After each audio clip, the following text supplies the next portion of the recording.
আসসালামু আলাইকুম ওয়া রাহমাতুল্লাহ। বিশ্বের বিভিন্ন দেশে অবস্থানরত বাংলাদেশি প্রবাসী ভাই ও বোনেরা, আশা করি আল্লাহ রাব্বুল আলামিনের একান্ত মেহেরবানিতে আপনারা যে যেখানে আছেন সুস্থ অবস্থায় আছেন। আমি বাংলাদেশ জামাতে ইসলামীর পক্ষ থেকে এবং আমার নিজের তরফ থেকে আপনাদের সকলের শারীরিক মানসিক সুস্থতা কামনা করছি এবং দোয়া করছি আল্লাহ তাআলা যে যেখানে আছেন সেখানে যেন সবাইকে নিরাপদে সম্মানের সাথেই রাখেন। বাংলাদেশ আমাদের প্রিয় জন্মভূমি। আপনারা জানেন আগামী বছর ত্রয়োদশ জাতীয় সংসদ নির্বাচন অনুষ্ঠিত হতে যাচ্ছে এবং এই নির্বাচন আগামী ফেব্রুয়ারি মাসে অনুষ্ঠিত হবে বলে আমরা দৃঢ়ভাবে আশা করছি। এই নির্বাচনে প্রবাসী ভাই ও বোনেরা যাতে তাদের ভোটের অধিকার প্রয়োগ করতে পারেন, এই জন্যে পরিবর্তিত পরিস্থিতিতে গত বছরের 5ই আগস্টের পর থেকে দাবি আমরা অত্যন্ত জোরালোভাবে জানিয়ে আসছিলাম। আনন্দের বিষয়ে দাবি ইতিমধ্যে গৃহীত হয়েছে এবং ইতিমধ্যে প্রবাসে অবস্থানরত বাংলাদেশি ভাই বোনদের ভোটার রেজিস্ট্রেশনের কাজও চলমান রয়েছে। তার পাশাপাশি যারা একান্ত এই সময়টা দেশে আসতে পারবেন না, তারা যাতে তাদের ভোটটা নিশ্চিত হয় সেই জন্য এই প্রথমবারের মতো অনলাইনে অ্যাপসে ভোট দেওয়ার উদ্যোগ নেওয়া হয়েছে। কাজেই যারা আসতে পারবেন না তাদের দুটি রেজিস্ট্রেশন লাগছে, একটি ভোটার হওয়ার জন্য আর একটা ভোট দেওয়ার জন্য প্রবাসে অবস্থান করে।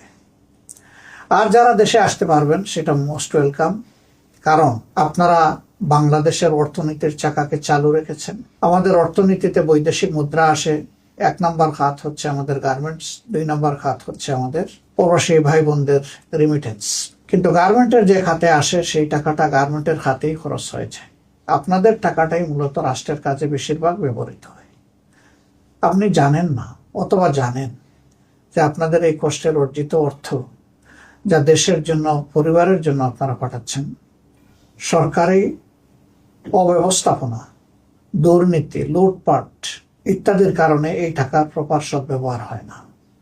আবার সেই জায়গায় আপনারা কোনো আওয়াজও সেভাবে তোলার সুযোগও দিতে পাননি।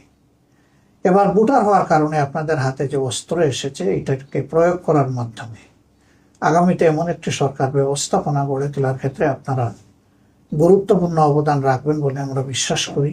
আপনাদের আস্থা এবং বিবেচনা অনুযায়ী যেই দল কিংবা পক্ষ সরকার পরিচালনার দায়িত্বে পেলে জনগণের সম্পদের মালিক না হয়ে জনগণের সম্পদের পাহারাদার হবে এবং জনগণের সেবক হবে, সেই দলটার হাতেই আগামী দিনের চাবি দেশ পরিচালনার উঠুক, সেটা আমরা সকলে প্রত্যাশা করি, কামনা করি।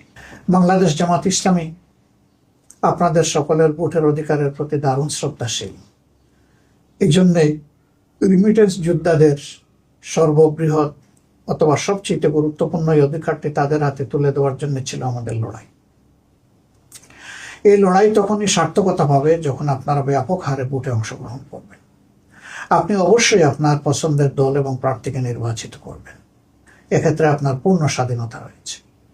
আমরা আশা করব অতীতের অভিজ্ঞতা, চলমান অবস্থা সামনে রেখে ভবিষ্যতে কার হাতে দেশের দায়িত্ব তুলে দিলে আপনাদের আশা আকাঙ্ক্ষার প্রতিফলন হবে, দেশে থাকা আপনাদের আপনজন প্রিয়জন স্বস্তি পাবে, একটি দুর্নীতিমুক্ত, চাঁদাবাজ মুক্ত, দখলদার মুক্ত, মানবিক একটি সমাজ প্রতিষ্ঠিত হবে। বৈষম্যহীন সেই মানবিক সমাজ প্রতিষ্ঠার লড়াই আমরা চালিয়ে যাচ্ছি। এই লড়াইয়ে আপনাদের সকলের দোয়া, ভালোবাসা, সমর্থন আমরা প্রত্যাশা করি। আপনারা ভালো থাকবেন। আল্লাহ তাআলা আপনাদেরকে, আপনাদের পরিবারের সকলকে, আপনাদের বন্ধু বান্ধবকে সুস্থ রাখুন, ভালো রাখুন। প্রিয় দেশের জন্য দোয়া প্রত্যাশা করে আজকের মতো বিদায় নিচ্ছি। আসসালামু আলাইকুম ওয়া রাহমাতুল্লাহি ওয়া বারাকাতুহু।